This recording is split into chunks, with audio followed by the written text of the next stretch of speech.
Our account had been suspended, so sorry for the delay, lol.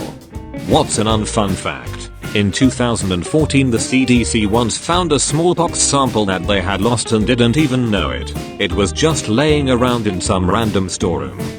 This week in Storage Wars. Imagine having the fiercest of bid wars with the guy that just yells yup just to win smallpox. During World War I, the British intelligence service created a propaganda campaign that said the Germans were boiling their dead to extract fat and produce nitroglycerine to replenish their dwindling supply. This lie was exposed after the war and there was a considerable amount of public outrage when similar reports came back of the atrocities that the Nazis were committing during World War II. Most people dismissed them because of the boy who cried wolf situation 20 years earlier and really damaged the public opinion of the war, which no one wanted to repeat in the first place. Parvovirus can infect dogs and cats at any particular age and kill them pretty efficiently. It's especially good at doing this with puppies. There's no cure and no antiviral, just boosters and hydration IV you can give them. When a dog comes home healthy from the recovery from a parvo infection, they are contagious for 2 weeks, and if they pee, poop or vomit anywhere at all, including dog parks, that freaking virus is able to survive for up to a year, including in 100+ degree weather. Parvovirus sucks. I used to work at a local pet shop.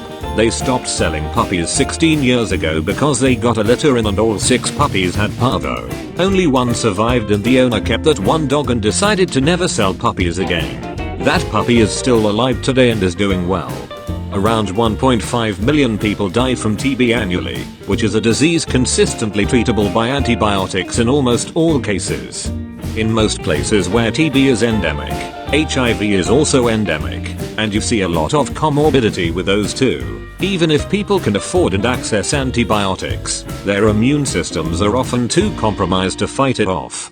Fatal familial insomnia exists. It's a rare, incurable prionic brain disease that progressively destroys your brain's ability to sleep.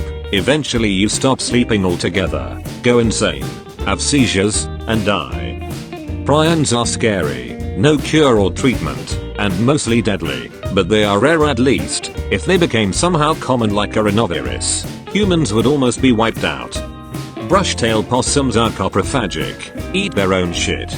They need their food to go through their digestive system twice to get all the nutrients. They're nocturnal, so spend the night eating eucalyptus and other plant leaves and flowers. During the day, they curl up into a little ball with their mouths close to their bums and eat the soft poo as it comes out in. Then while they're out at night, they poo out hard, long pellets of poo, having absorbed all the nutrients. That's just gross. Depends on what you find as fun, but King Henry VIII exploded in his coffin while the grave was being dug. The mess was cleared up by stray dogs. Build-up of gases in his body, I'm assuming? Correct. Only 1 in every 1,000 sea turtles born ever make it to adulthood. To add to this, saving baby turtles at the beach does less, almost nothing, for conservation compared to protecting adult turtles in the ocean. Dead people can get goosebumps. The first responder to die in 911 was killed by someone jumping out of the building and landing on them.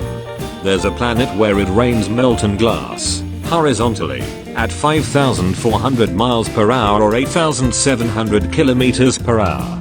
The youngest person to ever give birth was a Peruvian girl, Lina Medina, a Quechua Indian who gave birth to a child in 1939 at age 5. She had precocious puberty and had her first period at age 8 months. She may have been raped at a debauched indigenous religious festival where people often brought small children and rapes were known to occur. The man who raped her was never found, and she was silent about how she got pregnant. The delivery was by cesarean as vaginal delivery was deemed impossible. Her son was told that he was her little brother, and she also treated him in this manner. Obviously, she was an incompetent parent, preferring to play with dolls rather than tend to the baby, but that's to be expected.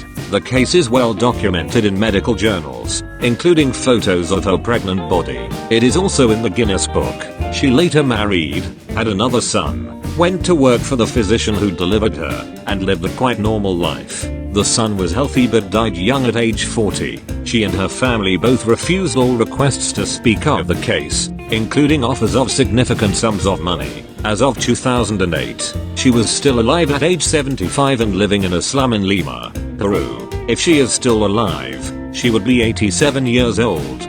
Male cats have spines on their penises that rake the walls of a female's vagina to trigger ovulation and to hold the female in place while mating. I know for a fact the female cats were not consulted about this. And the female attacks the male after they are done doing their thing. She gets more and more pissed off the longer she gets pinned down. The female tarantula hawk wasp stings a tarantula between the legs, paralyzes it, then drags the prey to a specially prepared burrow, where a single egg is laid on the spider's abdomen, and the entrance is covered. Sex of the larvae is determined by fertilization. Fertilized eggs produce females, while unfertilized eggs produce males. When the wasp larva hatches, it creates a small hole in the spider's abdomen, then enters and feeds voraciously, avoiding vital organs for as long as possible to keep the spider alive. After several weeks, the larva pupates. Finally, the wasp becomes an adult and emerges from the spider's abdomen to continue the life cycle.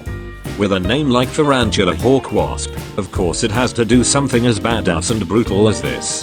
Like and subscribe or you'll get stung by a tarantula hawk wasp. Comment your unfun facts.